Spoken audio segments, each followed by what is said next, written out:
Hey everybody, this is Tiffany here from Tac-Con, and we are really excited to welcome back for another stint of Tac-Con awesomeness, the one, the only, Mr. Erik Pakieser. Am I saying it correctly, Pakieser? That is correct, yes. Okay, perfect, because I've had some debates with fellow trainers about whether it's Pakieser or Pakaiser, so I just won that. Thank you very much. All You're correct. right. You're correct. So now that we know how to say your name properly, please tell us a little bit more about yourself.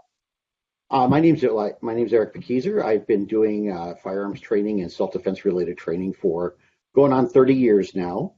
I started off in the Army. I worked as a police officer in another state, moved up here to Minnesota, worked and for the past 17 years, I've been working for the state of Minnesota in emergency management, law enforcement capacity of one type or another.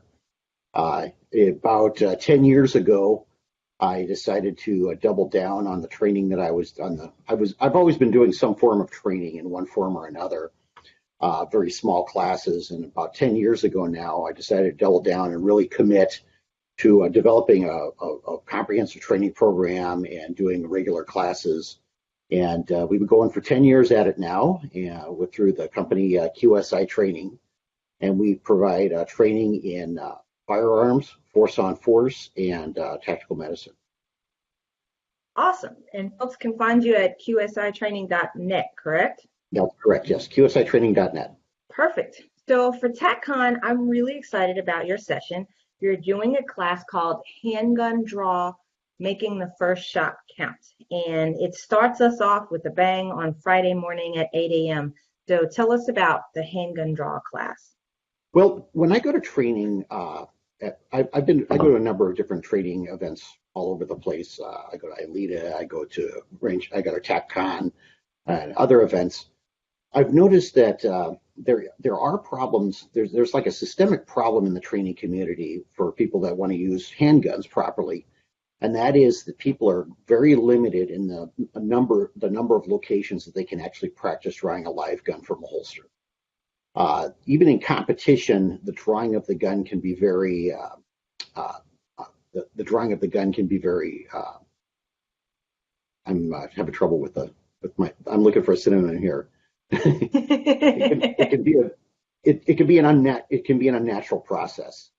It's almost like when people draw the gun in competition. Sometimes they like slowly talk themselves through the process, or they only draw the gun when they're actually on the line firing the gun. They don't get a lot of opportunities to practice. And one of the other things that I've noticed and that I've seen other trainers have demonstrated to me, and I've seen it demonstrated too by my own students, is that if you have a sloppy draw, your first shot is also sloppy.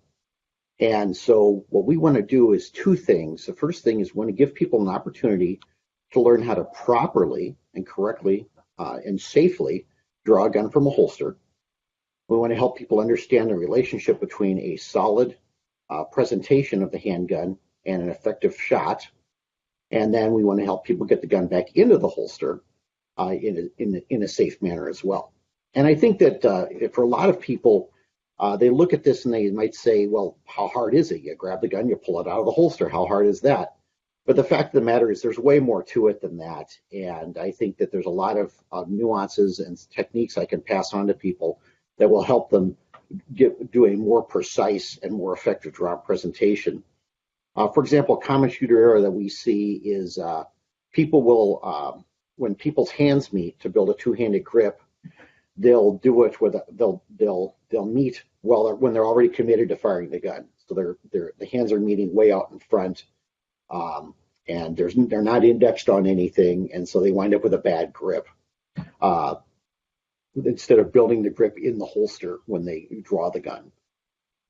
We see people, and of course we see very serious safety errors too. We see people point guns at themselves, particularly while reholstering. We see people point guns at their support hand while they're drawing the gun.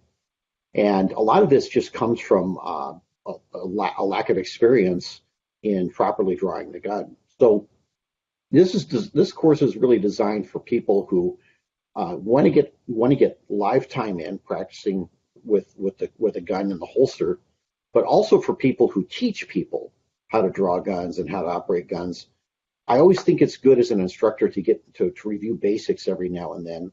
And I also like to watch other instructors train so I can maybe get information from them that I could pass on to my own students. And so I think that this class is something to offer for new shooters as well as seasoned shooters and instructors.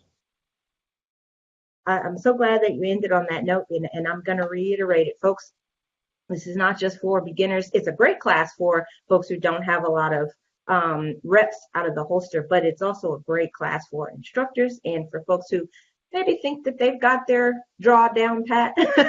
I bet you could learn a thing or two from Erik, and it's always great to get. You can never get enough practice on the fundamentals, in my opinion. Not that you asked for my opinion. Absolutely. So this class, I should mention, is a collaboration between myself and Rolf Penzel of One Defense. Rolf and I are both from up here in Minnesota. We work together all the time. We teach the same methods, and we're really excited to be working together at Tac-Con this year.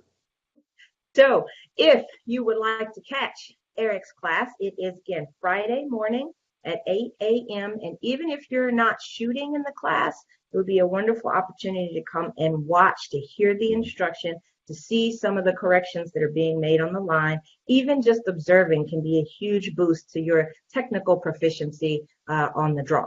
All right, so Erik, thank you so much, and I look forward to seeing you in New Orleans, and we'll talk soon. Thank you.